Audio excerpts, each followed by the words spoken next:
The governorship election is here, and so are the political battles to decide the second round of Nigeria's general elections.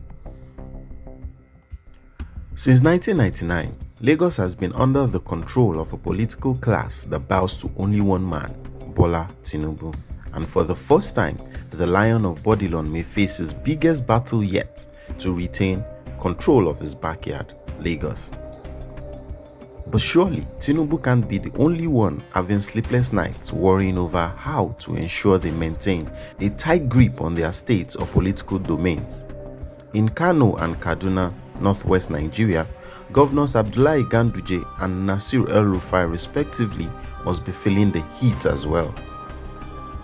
The G5 governors in Rivers, Oyo, Benue, Abia and Enugu have given themselves something to ponder upon ahead of the governorship elections after openly demarcating the presidential candidate of their party, the PDP, over an internal crisis.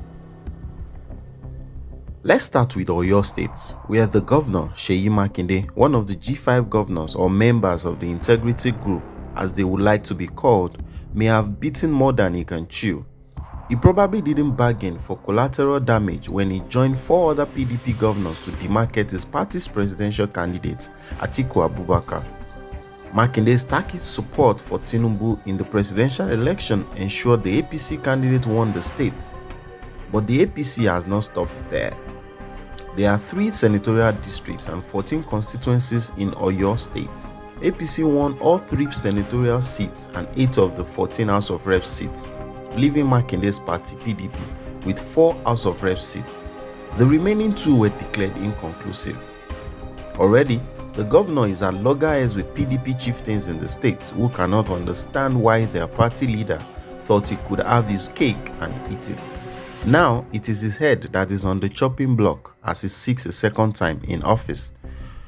Whether Makinde will survive as the executioner raises his axe to strike, only time will tell. But if the way Oyo people voted for APC's Tinubu in the presidential election on February 25th is anything to go by, Makinde may well kiss the governor's house in Agodi Hills in the ancient city of Ibadan goodbye. In Rivers State, it will be interesting to see how Governor Nyesom Wike, another G5 member who fought tooth and nail against his own party and ensured that Atiku lost in the state, will convince his people it is now time for them to vote for the party he openly denigrated ahead of the presidential election.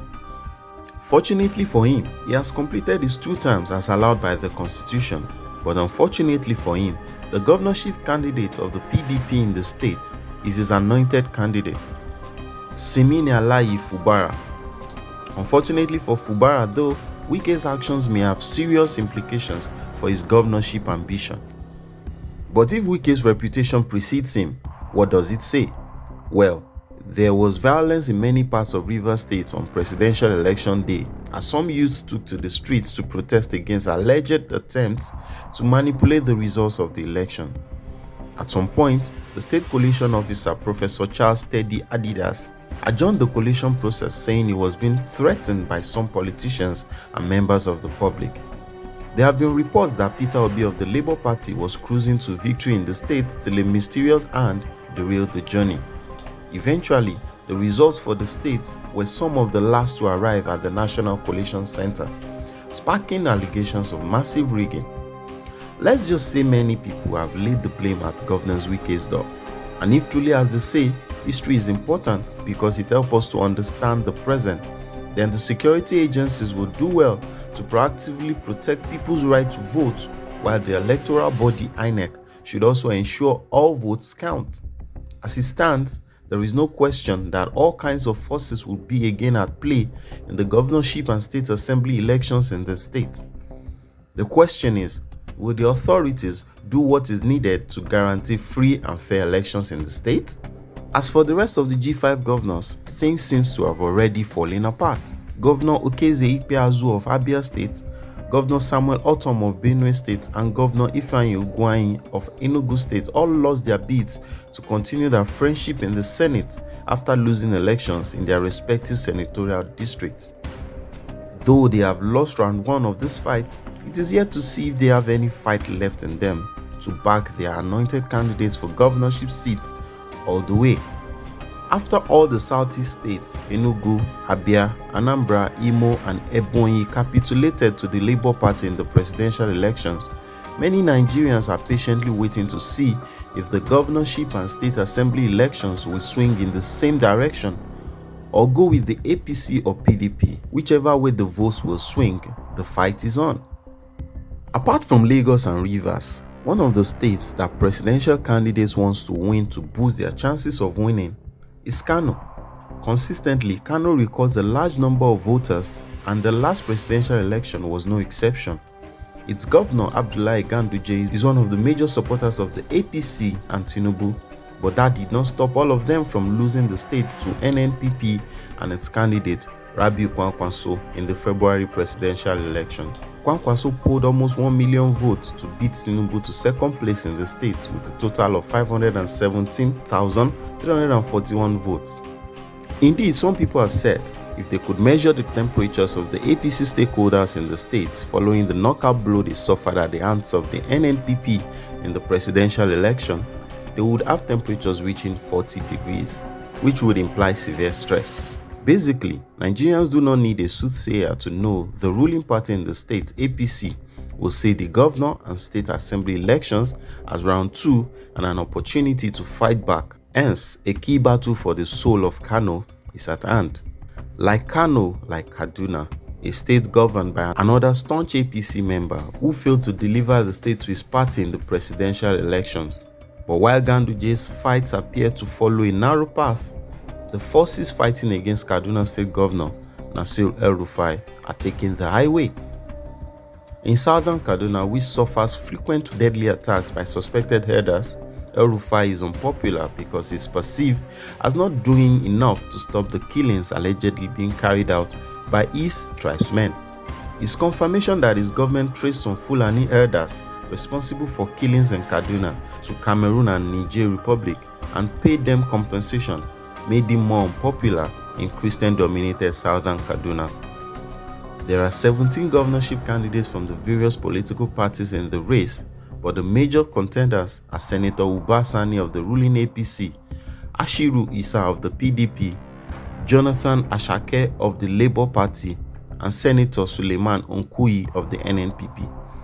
Observers say the contest would be a two-horse race between Sani, the anointed candidate of Governor El-Rufai, and Ashiru of the PDP, which won the presidential election in the state in February.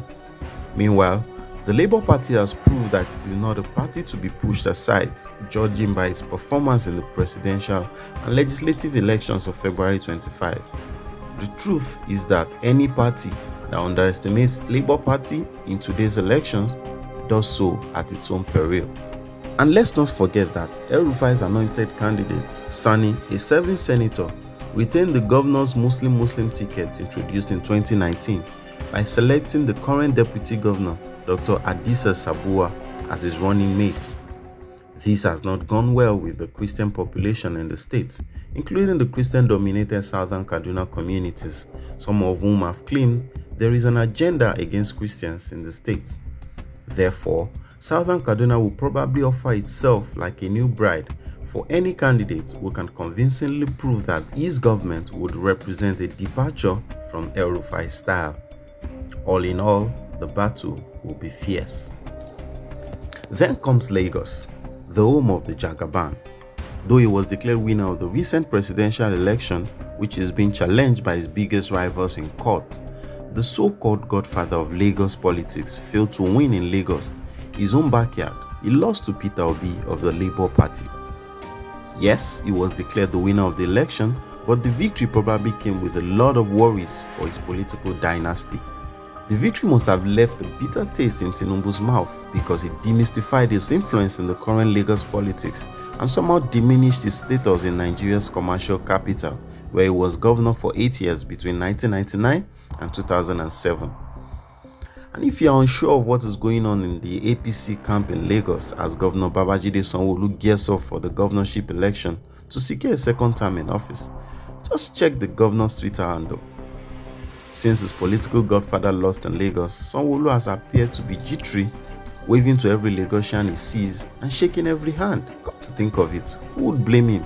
If Tinubu could not win the presidential election for himself in the state where he is believed to have the most influence, won't Sanwo-Olu be a fool to assume he is guaranteed a second term in office?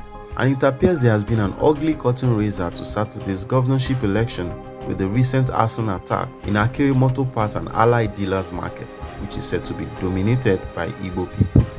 Since the presidential election won by Labour Party's Peter Obi, an Igbo man in Lagos, there has been tribal war on social media ahead of the governorship election in the state. Incidentally, the wife of Gbadebo's rival, the Labour Party governorship candidate, is Igbo, which has made the build-up to the elections tenser, unfortunately. There was violence in some parts of Lagos before and during the February 25th presidential and legislative elections, with the tension already created on social media, especially between APC and Labour Party supporters. Security agencies must anticipate and prepare for the worst-case scenario. Although many Nigerians do not pay much attention to state assembly elections, it is by no means lesser in significance to the governorship election. So, it is also expected that the battle of the House of Assembly seats in various states will equally be fierce, with the four leading parties in the presidential election, APC, PDP, Labour Party, and NNPP, expected to share the seats amongst themselves.